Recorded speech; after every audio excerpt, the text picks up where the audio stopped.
Primeiro a gente começa com uma questão que a gente já vinha fazendo a cobertura aqui anteriormente, algo que acontece com Israel e que ameaça mesmo a dissolução do gabinete do premier Benjamin Netanyahu. Vamos lá.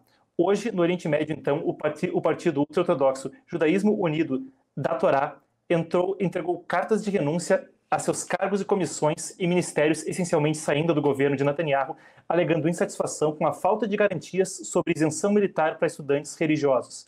Isso é um contencioso grande ali no Oriente Médio, um contencioso grande em Israel, a questão dos ultra-ortodoxos terem ou não que fazer o serviço militar obrigatório em Israel. Essa decisão do partido, então, entra em vigor em 48 horas. Netanyahu tem uma maioria mínima no parlamento, mas um outro partido do segmento ultra-ortodoxo em Israel, o Shas, pode adotar essa mesma medida, o que essencialmente desmontaria, então, o governo de Netanyahu.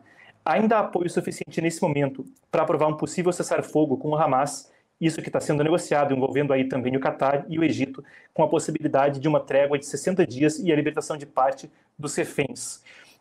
A gente aguarda ainda para ver como a coisa vai se desdobrar, mas um dos desdobramentos aí que pode mesmo vir a implicar eventualmente na questão da dissolução de Netanyahu.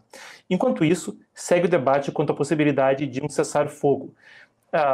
O plano atualmente prevê liberação gradual de reféns, retirada parcial das tropas israelenses em Gaza e aumento da ajuda humanitária para civis. As conversas começaram otimistas, a gente até fez a cobertura quando a gente estava ali no início de julho discutindo o assunto e perderam ritmo por divergências sobre o controle de áreas e a proposta de uma cidade humanitária. Parte do governo israelense resiste ao acordo, enquanto o Hamas exige garantias de que a trégua leve a um fim definitivo do conflito.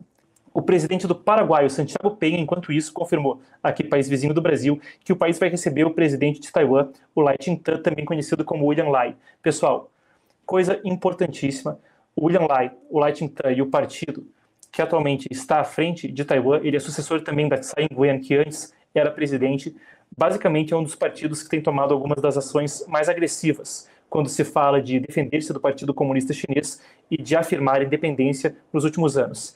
Os últimos 3 mandatos que houve em Taiwan tiveram muito essa pegada. O Paraguai é o único país da América do Sul que ainda reconhece diplomaticamente não a China do Partido Comunista Chinês, mas reconhece que Taiwan seria a verdadeira China. Eles têm uma exclusão mútua, não dá para reconhecer os dois diplomaticamente. Quando os Estados Unidos, na década de 70, viraram de Taiwan para Pequim, todo mundo basicamente foi na mesma pegada, exceto alguns poucos países. O Paraguai é um dos que ainda resistiu em considerar a verdadeira China como Taiwan.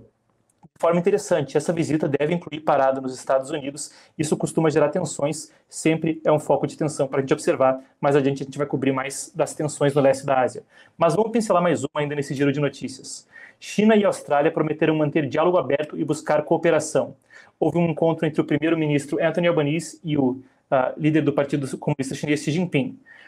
Isso aconteceu em Pequim, os dois se encontraram e foi discutido comércio, segurança e clima. O Albanese, da Austrália, afirmou que a relação comercial com a China é separada da questão das tarifas dos Estados Unidos e falou de preocupações sobre exercícios militares chineses no mar da Tasmânia. Importantíssimo, isso acontece em meio a um contexto complicado, há exercícios militares por parte da Austrália que se depararam com navios espiões da China. Albanese também pediu a libertação do escritor australiano Yang Hangjun, apesar do nome é um cidadão australiano que está então detido na China. O Xi Jinping defendeu mais confiança mútua e um ambiente de negócios estável, enquanto Albanese reforçou que o diálogo é essencial para preservar a paz na região.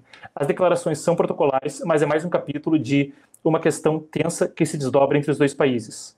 Vale a pena lembrar que durante a pandemia depois que Scott Morrison, que era então o primeiro-ministro da Austrália, pediu uma investigação quanto à questão da Covid, aí foi troca de facas para todo lado, bloqueio de comércio, e as relações bilaterais nunca se recuperaram completamente. A Austrália, internamente, então, a gente tem o seguinte também: maiores exercícios militares da história da Austrália, o Talisman Sabre, Sabre Talismã, com a participação de mais de 35 mil militares de 19 países. Pela primeira vez, o exército australiano realizou disparos com o sistema de foguetes HIMARS, recém-adquirido dos Estados Unidos, um sistema de artilharia que também envolve muita coisa na Ucrânia, e os Estados Unidos venderem esse sistema para parceiros é também uma questão de debate.